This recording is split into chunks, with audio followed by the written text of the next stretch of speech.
I'm Dr. Jen Ashton, your host for Season 2 of The Visibility Gap, a podcast presented by Cigna Healthcare. Throughout this season, we'll be tackling something vital, the women's health gap. We'll hear from real people and experts as we unpack important topics like maternal health, menopause, and heart disease. Listen in and download the new season wherever you get your podcasts.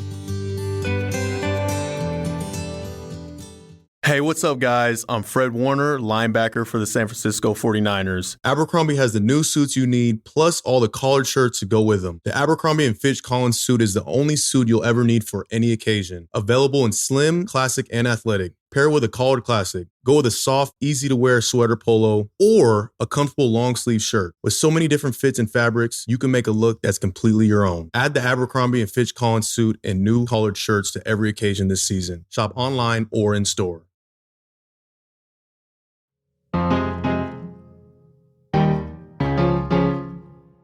Last year, on the day before Easter, America's most egg-centric holiday, Greg Herbrook lost 70 hens. Now, to lose several chickens on a large-scale farm, not that big a deal, just part of the process, which Greg knows because he's the CEO of the largest egg producer in Michigan and the 10th largest in the country. His family's been in the business for more than 3 generations, so Greg knows his chickens. I love talking about my hens. Yeah. Greg has known chickens his entire life. When I was in college, we had 200,000 hens at that time, and I used to tell my buddies, I says, I know 200,000 chicks, but I only got one phone number. But losing 70 hens in one day, that was unusual. And then the next day, that number went up. The next day, that barn was over 700. And the day after that? And that next day, that barn had 10,000 dead. By Thursday, another one of our farms about 5 miles away went positive. Ugh.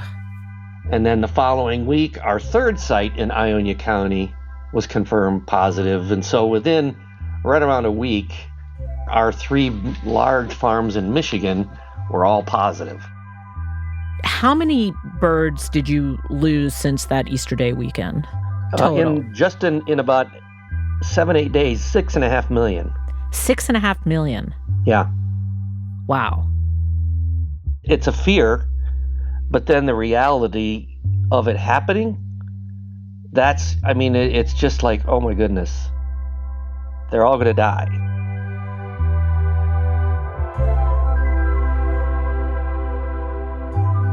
This is Radio Atlantic.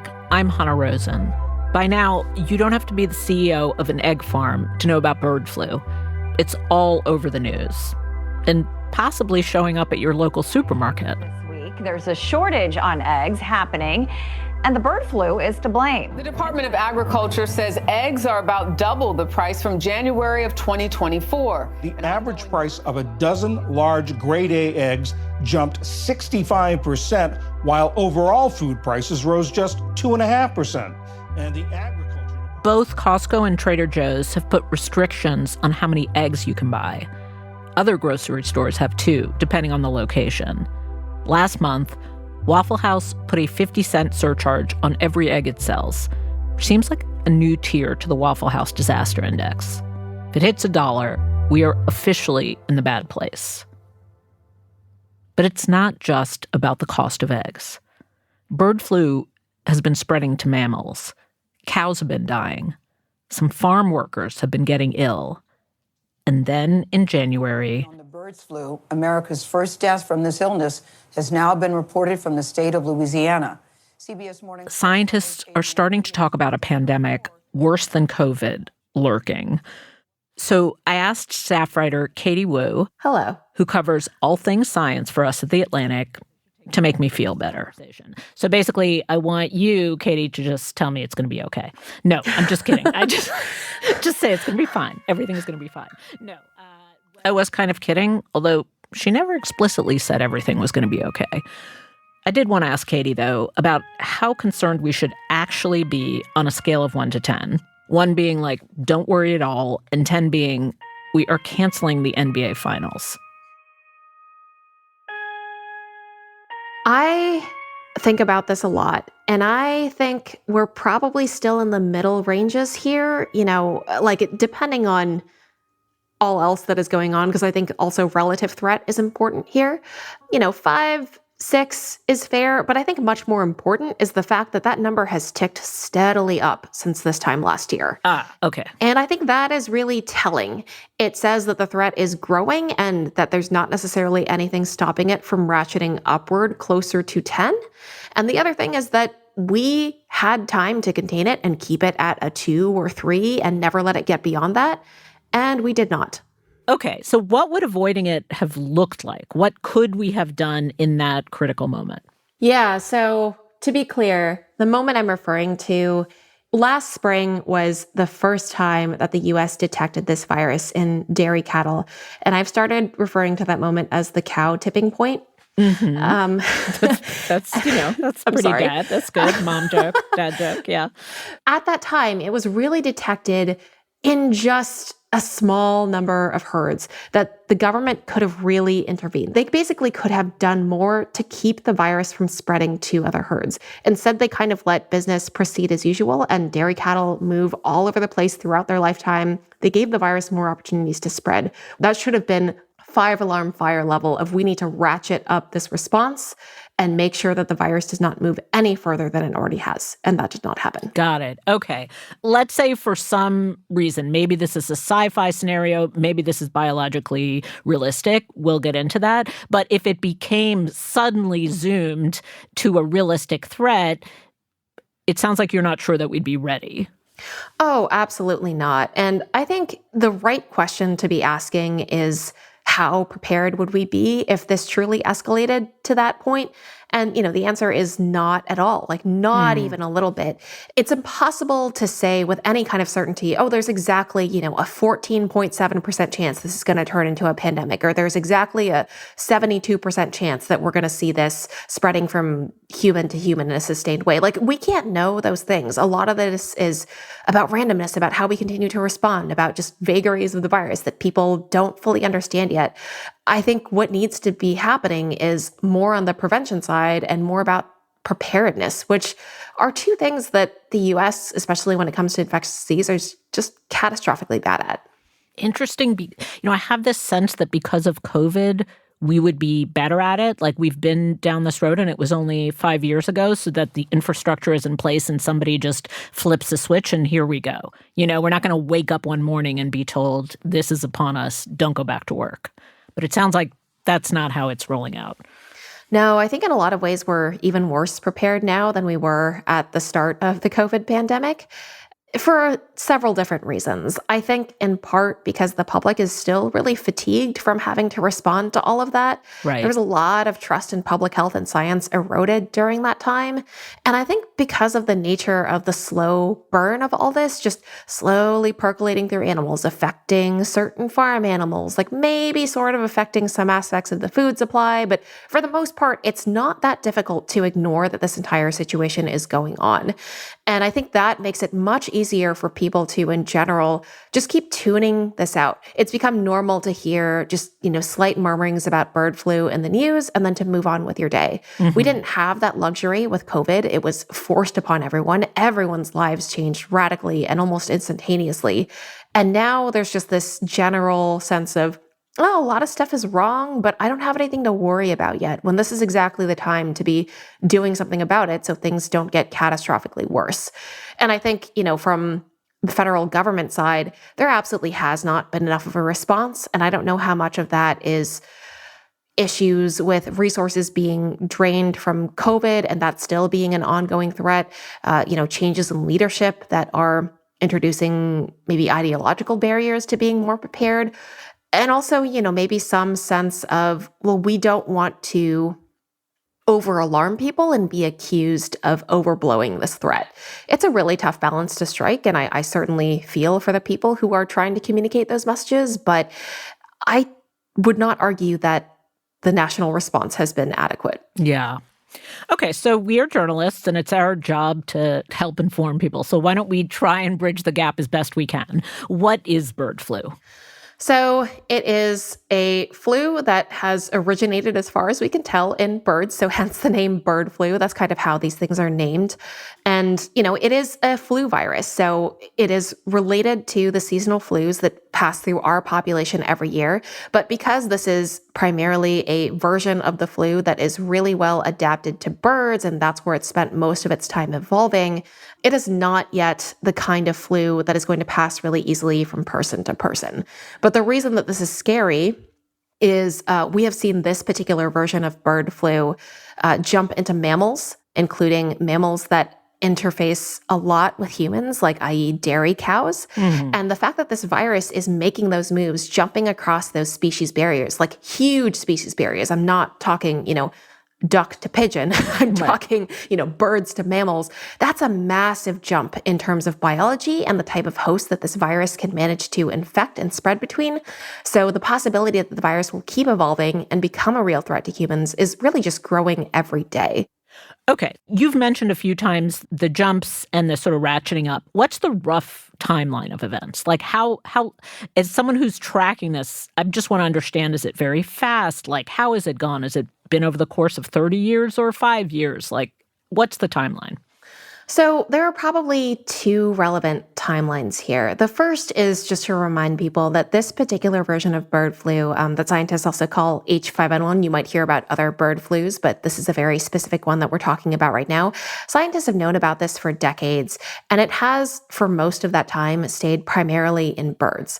Very occasionally, it was causing some problems in people when it was transmitting directly from birds into people. Like these included poultry workers, people working very closely with wild or domesticated birds. And it would cause sickness, sometimes very severe sickness in people. But what is happening on a much more accelerated timeline is all of a sudden, after decades of still mostly being a bird virus and causing limited problems in people, limited in terms of spread, this virus is now jumping across species barriers into animals like us very, very, very frequently. And this has only happened in the past couple of years. Mm-hmm. And to see those types of changes, those types of unprecedented jumps on a much shorter timeline has made a lot of scientists nervous. They don't know what this virus is fully capable of in an evolutionary sense, and it may actually even depend on the subtype of this particular bird flu that is moving around. There are actually already two subtypes of H5N1 that have been detected in people. The one that seems to be jumping into people from birds, for instance, seems to be causing much more severe illness so far than the one that's jumping into people from cattle.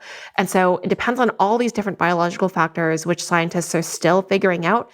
But I guess the scary part of that is we don't fully know what the average human sickness with this particular bird virus is going to look like. But it has shown up in humans, right? So what do we know so far about what it could look like? Right. So let me again split that into the two categories that we roughly know about so far. So the most common cases in the US so far have still been in dairy workers who appear to be catching the virus directly from the infected dairy cattle that they're working with.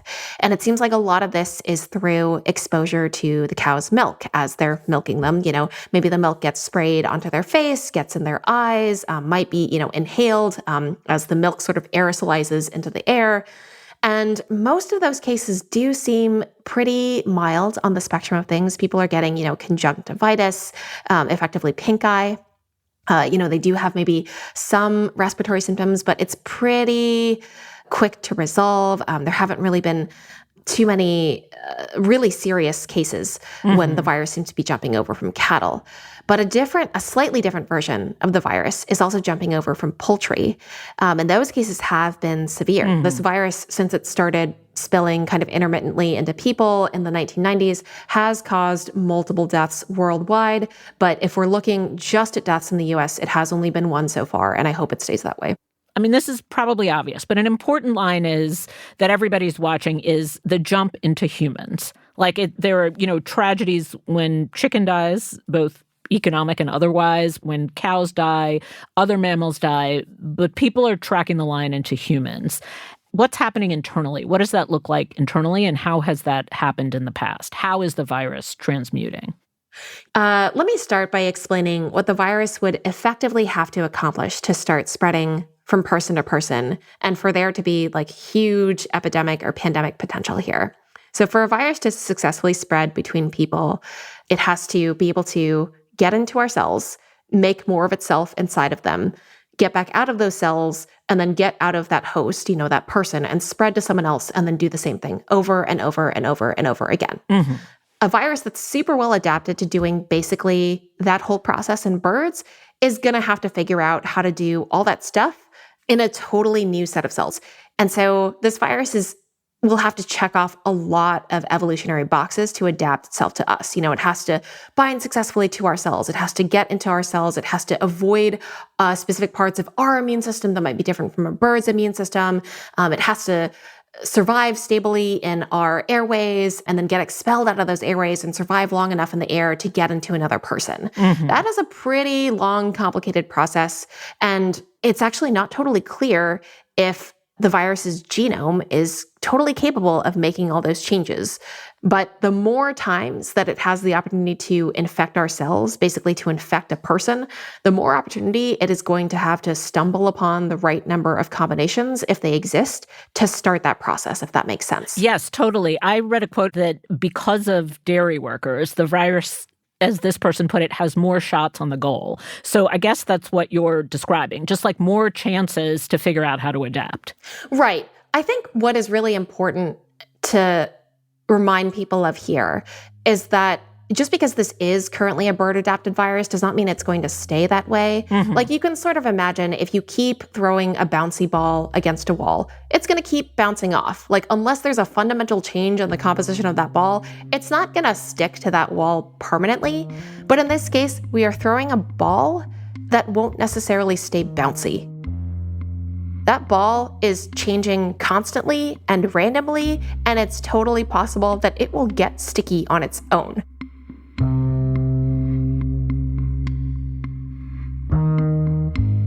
After the break, what happens when the ball sticks?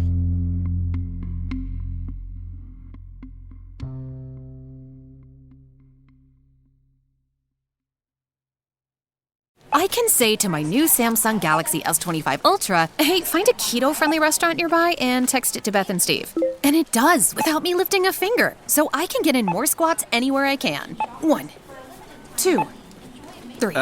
Will that be cash or credit? Credit. 4. Galaxy S25 Ultra, the AI companion that does the heavy lifting so you can do you. Get yours at Samsung.com. Compatible with select apps. Requires Google Gemini account. Results may vary based on input. Check responses for accuracy. This episode is brought to you by LifeLock. It's tax season, and we're all a bit tired of numbers. But here's one you need to hear. $16.5 billion. That's how much the IRS flagged for possible identity fraud last year. Now here's a good number. 100 million. That's how many data points LifeLock monitors every second. If your identity is stolen, they'll fix it. Guaranteed. Save up to 40% your first year at LifeLock.com/podcast. Terms apply. Now that I understand better, I'm going to ask you a very I'm your friend at the party kind of question. So in my current profession, I don't work with birds. I'm not a dairy farmer. But you read things like, oh, you could get it from a bird feeder, or it might be in food products. Like, what is the kind of thing you would tell your average friend to do or not do? Are there any such things? Your average friend who's not a dairy worker? I'd say most people still don't have to change their day-to-day behavior. I would certainly encourage everyone to continue paying attention to the news and to take things like seasonal flu vaccines seriously. We can come back to that in a moment. But I don't think people generally have to worry about what they're eating or, the local birds that they see in the park. The two exceptions I can think of to that is if you are a raw milk drinker. was just going to ask you about raw milk. Like, what is it about raw milk? I would like you to stop. Yes. Yes. I mean, it's hard because it's not like I am guaranteeing a threat, but we know that dairy workers have very likely been infected by interacting with raw milk. The virus has been detected in active form in milk coming out of infected cows. That milk gets sprayed in the face, it gets in the eye, gets in the nasal passages, however it's doing that. Milk is concerning. Now, most of the milk in the U.S. Is pasteurized, and that includes, dairy products like cheeses and yogurts. Vast majority is pasteurized, which means it is heated and treated so that infectious agents are killed. That's the whole point of that process. And so that stuff is safe. It's people who are very explicitly going out of their way to buy raw milk that has not been treated in such a fashion that are at higher risk right now. Right. And obviously, don't touch a dead bird. Definitely not. Yeah. If your cat is bringing that home, first, keep your cat indoors. And second, please don't touch that bird. Interesting. Okay. Oof, I feel seen. I do not keep my cat indoors. I'm sorry. Okay, I want to talk about the government response, which you mentioned up top. In a different circumstance, I would trust that there were infrastructures somewhere that you could turn on, as I said. But we now have Robert Kennedy Jr., who's overseeing Health and Human Services and is a person who's skeptical of the usual epidemiological tools that we use to control viruses, like masking and especially vaccines. From your reporting, what have you found the Trump administration doing or saying that pricks up your ears when it comes to bird flu? Like, what are you tracking about what they're doing? Yeah. And I mean, to be fair, this does stretch back to actions that were taken, or more accurately, not taken during the Biden administration. Not a lot, frankly, has happened from the federal government. So some of the comments that I make will kind of stretch backward in time as well to before the Trump administration took over. I think from the start, even when this was starting to spread among mammals over the past 2.5 years, the response from the federal government was pretty muted. That was especially the case when this started to be detected in dairy cattle. That should have been a huge, huge, huge red flag. This was not typical. That hadn't happened before for this particular bird flu. And that is, an animal that is in really close proximity to us, shares a lot of biology with us. That is kind of the moment that a lot of experts told me should have been the most clear inflection point, the point at which the government should have really, really cracked down on this issue and been able to do something about it. But because they didn't, at the time, there wasn't enough testing, there wasn't enough outreach to farm workers who were in close proximity to the virus, because they sort of let that moment go and allowed the virus to spread to more and more dairy herds, the situation has now become so much more difficult to contain. And some researchers are worried that we might never be able to really get rid of this virus on this continent. So are you saying these conversations aren't happening, or that there isn't necessarily a strategy in place? Because I saw in one of your stories that the government has disputed that its response was too slow or inadequate. I mean, I'm sure conversations are happening. I'm sure someone in the government would argue that that is the case, but definitely not enough. And I think one really challenging space to be talking about right now is still vaccines, not just because there aren't obvious answers there about how and when and to whom and in what species to deploy those vaccines. That's certainly controversial even among scientists who have worked in this field for a very long time. But also because, our new HHS secretary doesn't have the best track record with vaccines, and certainly not with advancing the most important public health narrative, which is collective action for the public good. Right now, everything I am hearing from HHS is about personal choice, individual liberty, and just kind of letting things flow naturally and hoping for the best. Yeah, a person seeing this train coming down the tracks, like what I think about is the sort of general anti-scientific establishment sentiment, this mistrust of the scientific establishment, which is not just in certain members of the administration, but spread among the public during COVID, as you mentioned. What happens if the train crashes and we still are living in that moment? Like, what does natural mean? Like, when you hear that, what goes through your head? I guess my reaction to that is, what level of natural are you willing to accept?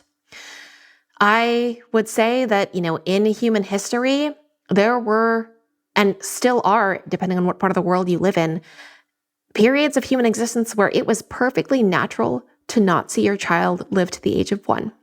Is that the kind of natural that we want to see?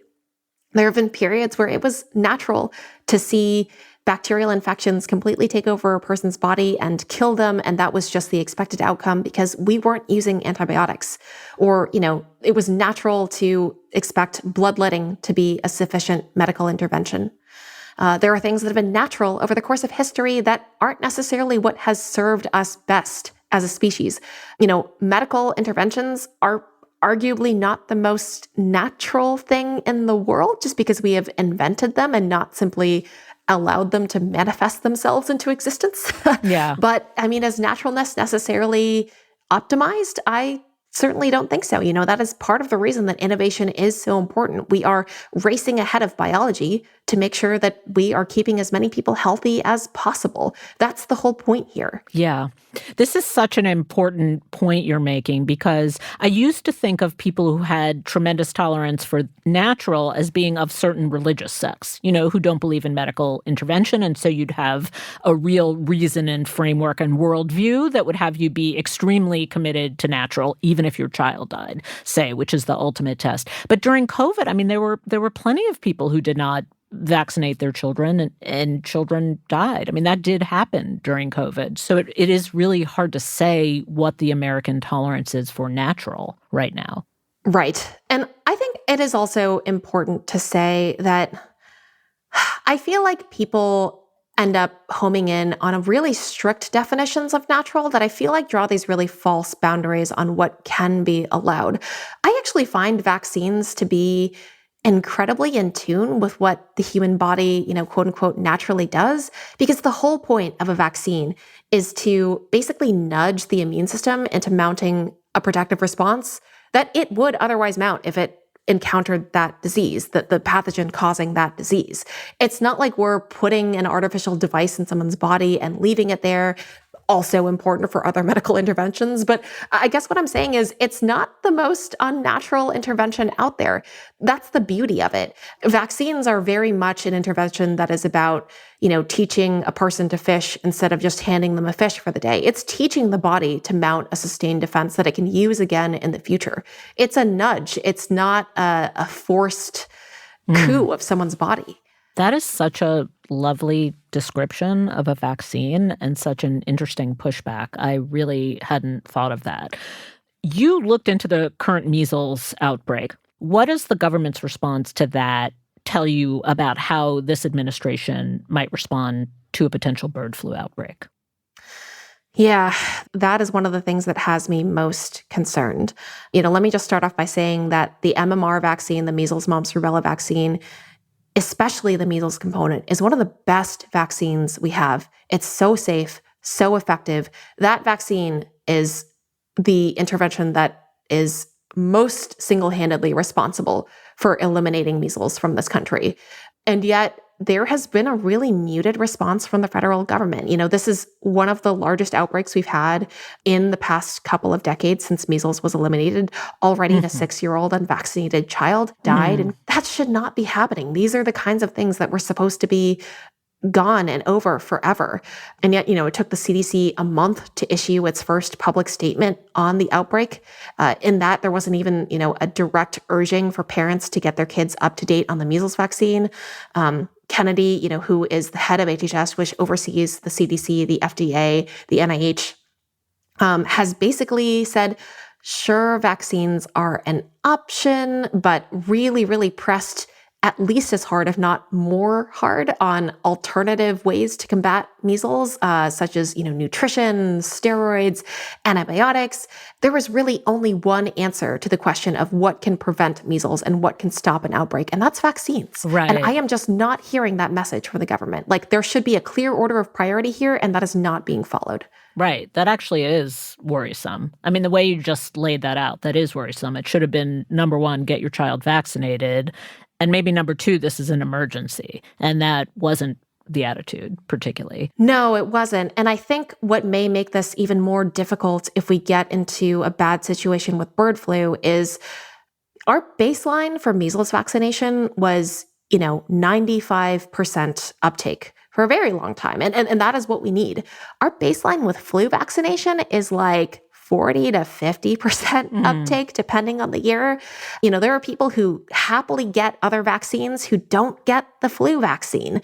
I don't know how people are going to react if we get into that situation and they're asked to vaccinate.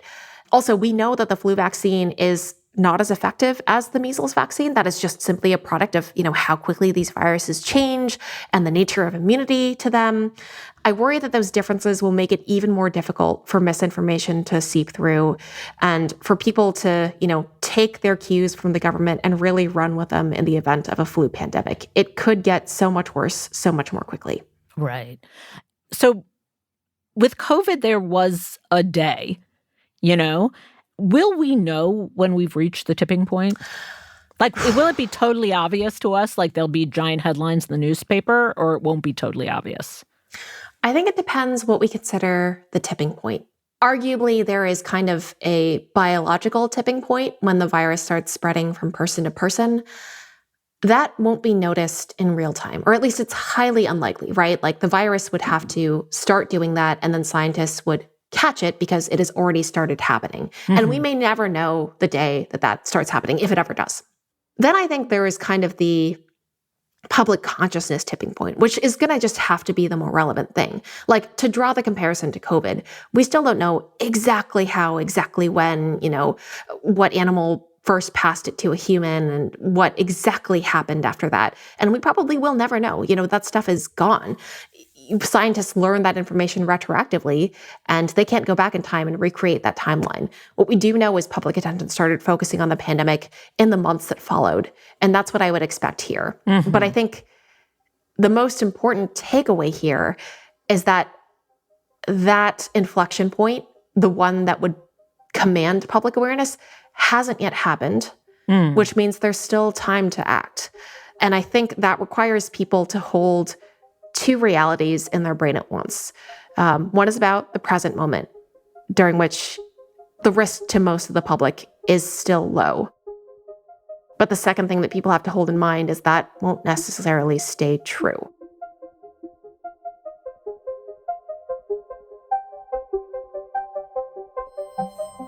Katie, thank you for joining us. Thank you so much for having me. By the way, after we taped with both Katie and Greg Herbrook, the poultry CEO, we heard the news that RFK Jr. was suggesting that instead of culling chickens who were sick, farmers should maybe let bird flu, quote, run through the flock so that we can identify the birds and preserve the birds that are immune to it. Basically, let the virus run its course.